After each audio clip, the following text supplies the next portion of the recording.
तो ब्रेकफास्ट का समय हो गया, जलपान का समय हो गया, नाश्ते का समय हो गया। तो सब लोग अपने अपने घर से कुछ न कुछ लेकर जाते थे, भूजा रोटी जिसको जो होता था। तो भगवान सबको बैठाकर ब्रेकफास्ट कर रहे थे, नाश्ता जलपान बाल हो। तो कभी भगवान उनके हाथ की रोटी छीन लेते, कभी उनके हाथ की रोटी छीन लेते। तो ब्रह्मा जी ने दृश्य देख लिया। ब्रह्मा जी ने कहा, जिसके जन्म लेने पर मैं भी गया था स्तुति करने की है वो तो सामने रोटी छीन दिखा रहा है। इतने में एक घटना और घट गई। पुरोहितानी का बेटा था मधुमंगल, बड़ा गरीब था। माता यशोदा ने इसे मुख्य मंदिर में पुजारी बना दिया। भगवान के मुख से निकल गया, मधुमंगल आता ना, आज तुम्हारे घर का खाऊंगा। मधुमंगल कहा, लाला मैं गया हूँ, दौड़ के आया। मधुमंगल गया, अपनी माँ से बोला, माँ कान्हा हमारे घर का खाएगा, कुछ है तो बताओ। उसकी माँ ने कहा, बेटा बासी कभी है 3 दिन की, उससे 2 दिन का समय ले लो, फिर हम उसको बढ़िया से खिलाएंगे। मधुमंगल नहीं करना ही आ रही, वो बासी 3 दिन की कढ़ी उठा लिया, लेकर गया। तो चलाओ चीख नहीं, खट्टी है कि मीठी है, खट्टी होगी तो नहीं देंगे। मधुमंगल मुख से लगाया कहीं, खट्टी थी, उठा के फेंक दिया, फूट गई। भगवान सुन लिए, दौड़े दौड़े आए।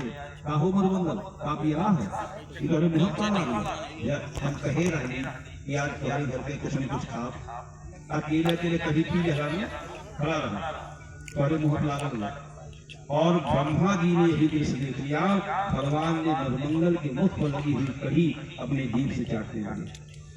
बस यही ब्रह्मा ने देख लिया। ब्रह्मा जी 100% कंफर्म हो गए कि भगवान नहीं। तो ब्रह्मा जी ने परीक्षा लिया, बाल बाल बछड़े चुराए। भगवान ने नवीन सृष्टि करके अपनी परीक्षा ली। ब्रह्मा जी मूढ़ होता, मूढ़ ना, मूढ़ लोग नहीं भूलते राम के चरित्र में। चतुर जो चतुर है, आप देखिए एग्जाम्पल, काकभूषुंडी जी मोहित हो गए, सती जी मोहित होने जा रही है, गरुड़ जी। जब भगवान राम नागपाश के बंधन में बंध गए, तब नारद मुनि गरुड़ पठायो। नारद जी ने गरुड़ से कहा, जाओ।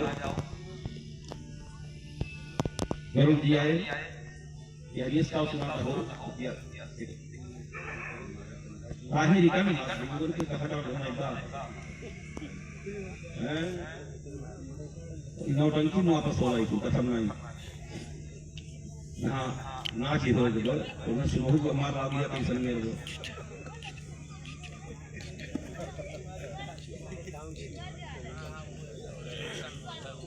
श्री सीताराम जी महाराज की हमें कहने सभी आ गई।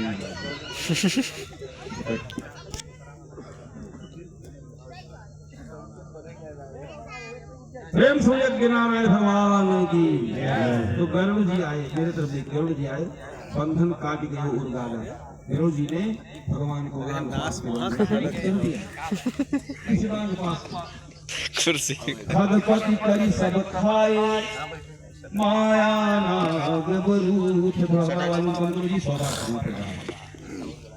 खगपति सब करी खाए, माया नाग बरूथ। गरुड़ जी ने 3 नागों को खाया। माया नाग, माँ माने नहीं, माँ माने बोलिए बोलिए पकड़े हो कहो, जो नहीं था। कहने का मतलब भगवान नागपाश के बंधन में नहीं थे, लेकिन दिखते थे, उसी को माया कहते। गरुड़ जी को दिख रहे थे भगवान नागपाश के बंधन में।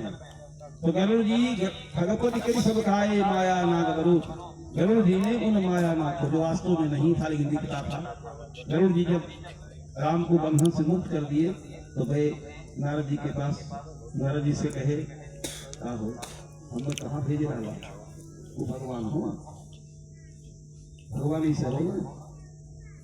नारद जी ने कहा, सुना चले हमारे फादर के पास, हमारे पिता जो ब्रह्मा है उनके पास 4 मुख है, हमारे पास 1 मुख है। 1 मुख से कितना तुम्हें पढ़ाई बना, चल जा हमारे पिता ब्रह्मा के पास, 4 मुख से वो तुम्हें राम का बताई गए। ध्यान से सुनिएगा। गरुड़ जी गए ब्रह्मा के पास, ब्रह्मा जी से यही बात जाकर कहे कि सरकार एक बात बताइए, राम ब्रह्म है, भगवान है या सामान्य मनुष्य है। ब्रह्मा जी ने कहा, सुनो, 4 मुखों से निरंतर में 4 वेद का पाठ करता हूँ, फालतू समय मेरे पास नहीं, चले जाओ उसी के पास। तो गए 5 मुख। वो बढ़िया समझा देते हैं। गरुड़ जी आए शिव जी के पास। शिव जी ने कहा वाह मिलो गरुड़ मार्ग महामोदी और कौन भाष समझाओ तो भी जात रहे कुबेर की जात रहे कुबेर की है बीजों मत दे दिया आकर कुबेर की। अरे लोग आऊंगा माताएं हमें जल चढ़ाती है तो उनको फाइनेंस मिनिस्टर है तो माताओं बहनों को जल चढ़ाने का कुछ देना चाहिए रुपया पैसा में तो लेने जा रहा हूँ कुबेर के पास। भाई कुबेर से लेकर आऊंगा तब तो भक्तों में बांटूंगा। भाई जिसके पास जो है उसे लेने जाना पड़ेगा। लेकिन ठीक है बोलो समस्या क्या है। गरुड़ जी ने समस्या बता दी। गरुड़ जी ने कहा शिव जी एक बात बताइए राम भगवान नहीं शिव जी अगर चाहते तो कह सकते थे चले जाओ मेरे बेटे कार्तिकेय के पास उसके पास 6 मुख है। और अगर वो कार्तिकेय के पास गए होते तो कार्तिकेय भी कह सकते थे चले जाओ दशानन रावण के पास राम की महिमा वो बता देगा क्योंकि उसके पास 10 मुख है। लेकिन धन्य हो भोलेनाथ। भोलेनाथ ने कहा हे गरुड़ जी अपनी पूरी अज्ञानता मिटानी हो पूरा संदेह मिटाना हो चले जाओ नीलाचल पहाड़ पर गौआ के पास। श्री सीताराम महाराज की गरुड़ जैसे ज्ञानी को भेज दिया था भुसुंडी के पास। गरुड़ जैसे लोग भी गरुड़ महाज्ञानी गुणराशि महान ज्ञानी है मामूली ज्ञानी नहीं है गरुड़ जी। वो राम के चरित्र को देखकर क्या मोहित हो गए। एक दिन वशिष्ठ जो है जब राम जी का राज तिलक हो गया तो वशिष्ठ के कमरे में घुस गए दरवाजा बंद कर दिया और दरवाजा बंद करके वशिष्ठ ने राम से कहा बेटा राम जी गुरु जी देखी देखिया चरण तुम्हारा देखी देखिया चरण तुम्हारा